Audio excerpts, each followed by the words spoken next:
It can be nerve-wracking, so eliminating any fears about the procedure hopefully helps make this experience easier for you. Hello, everyone, and welcome back to another episode of Your Birth Bestie podcast. Thank you so much for tuning in to learn more about what the dating ultrasound is, why it's standard in prenatal care, what the test is looking for, how accurate they actually are, and hopefully the answer to whatever questions you have about this topic. If you haven't followed the show yet, just a reminder to do so, and you will get a notification every Tuesday that a new episode has been released. Hey there, I'm Beth Connors, a midwife and mom of two, but also your birth bestie. In this podcast, we'll dive deep into everything you need to feel confident, prepared, and in control, from baby bump to delivery room, from practical tips to personal stories. We'll cover it all so you know exactly what to expect every step of the way. Let's get into it. So let's first talk about what exactly a dating ultrasound is. And it's really just an ultrasound done in that first trimester, around 8 to 12 weeks, to best determine your estimated due date. You may have also heard it called a viability ultrasound.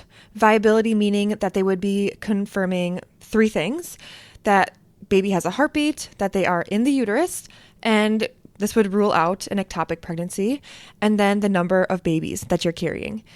This ultrasound can be a helpful tool to use if maybe you don't know your exact day of conception or didn't keep a close eye on when you were most fertile or your ovulation day, which is totally okay. That is not a method that everyone wants to use, and some pregnancies aren't necessarily expected. So just keep that in mind too. It's a standard ultrasound that is usually done at the time of your first prenatal visit, maybe a little bit sooner depending on the clinic, but it is never mandatory. I do want to tell you, though, that the reason why they are pushed so hard for in the hospital a lot of the times is that dating ultrasounds do help establish a reliable due date for pregnancy.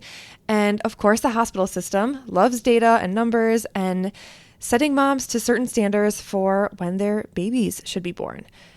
But remember that no technology can tell you with exact certainty how many weeks you are in your pregnancy or how many weeks your baby will need to fully develop to be ready to be born. That's why the anticipation at the end of pregnancy is so hard, because it can literally happen anytime between 37 and 42 or more weeks. And that is normal for your baby to be born.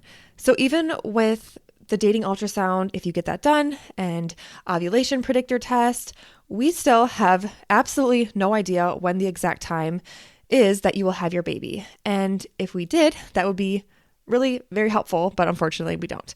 So until that happens, please remember that just because you get a dating ultrasound, if you do, it doesn't mean that you should be held to a certain standard based on those dates of when you should have your baby. Knowing a general idea of baby's fetal development and gestational age allows your healthcare team to offer support at the right time, including information about screenings for you during your pregnancy, different tests and interventions.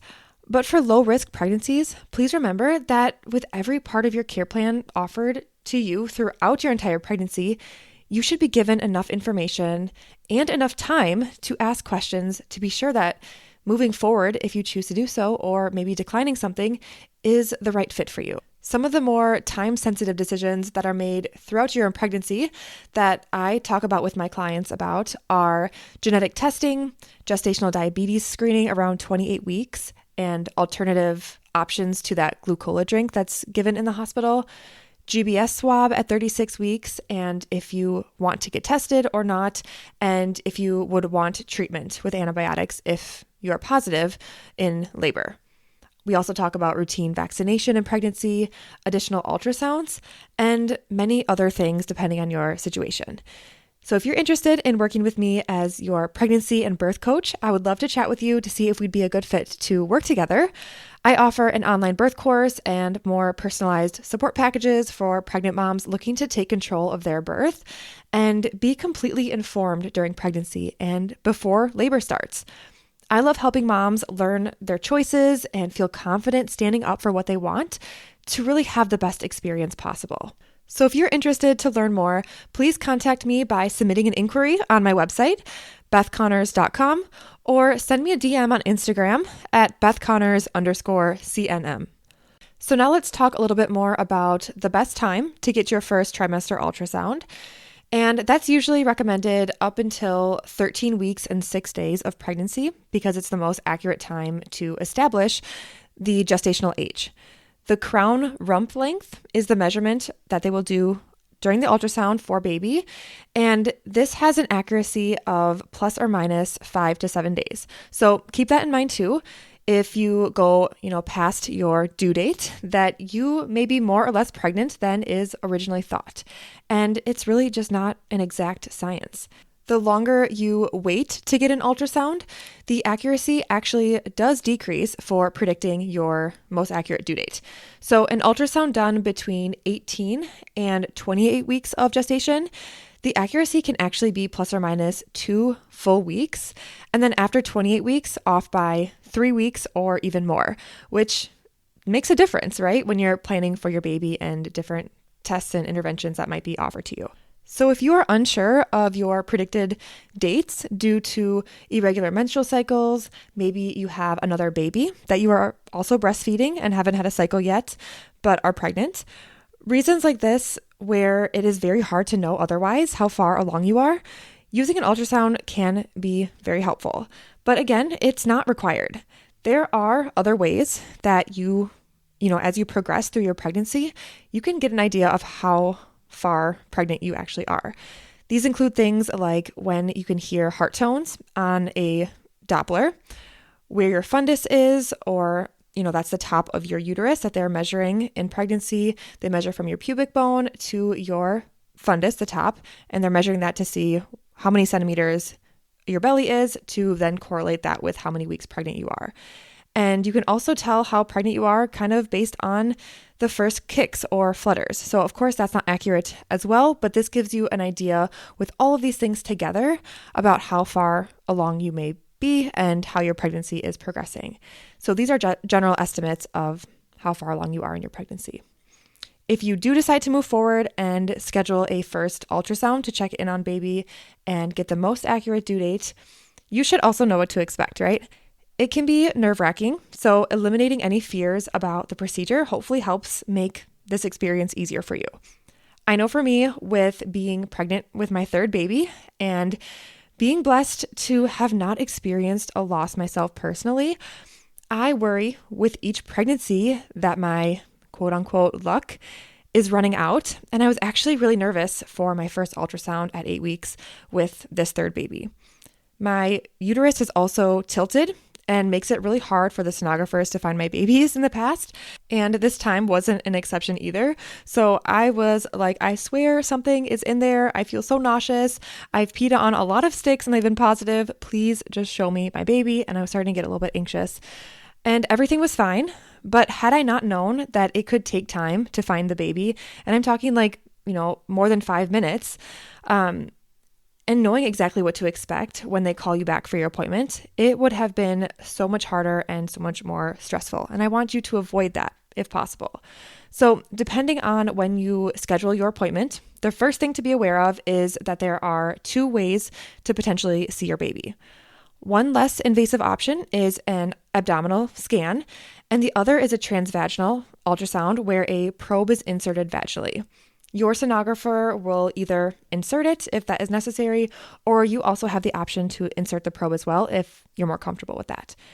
It's really hard to say, though, where the cutoff is to have an abdominal ultrasound over a transvaginal one, but usually 8 to 10 weeks, an abdominal scan is sufficient. But if it's difficult maybe to find your baby or something like that, they may request to do a transvaginal ultrasound if that's okay with you.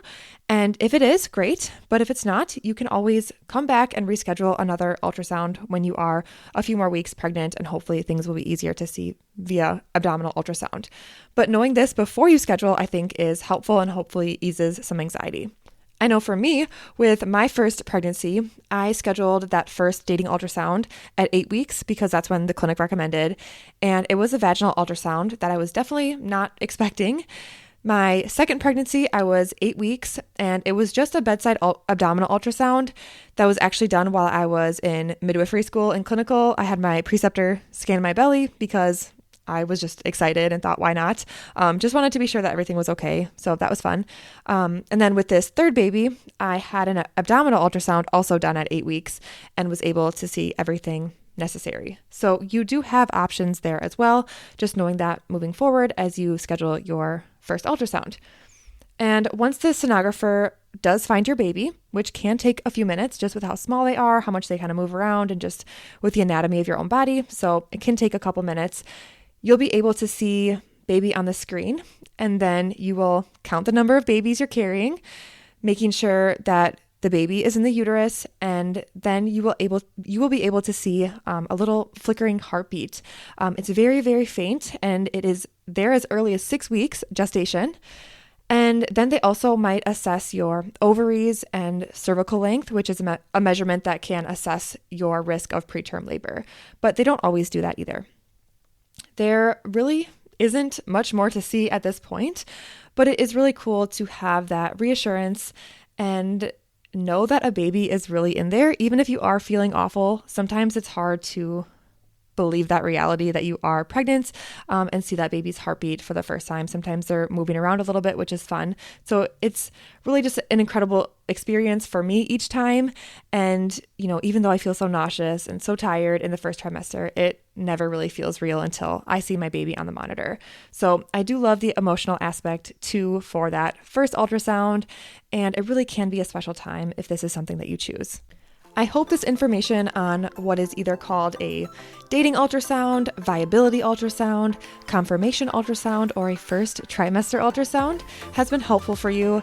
Thank you so much for tuning in today. I enjoy recording these episodes each week and hope you will be back again to join me next week. I would also love to connect with you to hear where you're listening from and how far along you are in your pregnancy journey.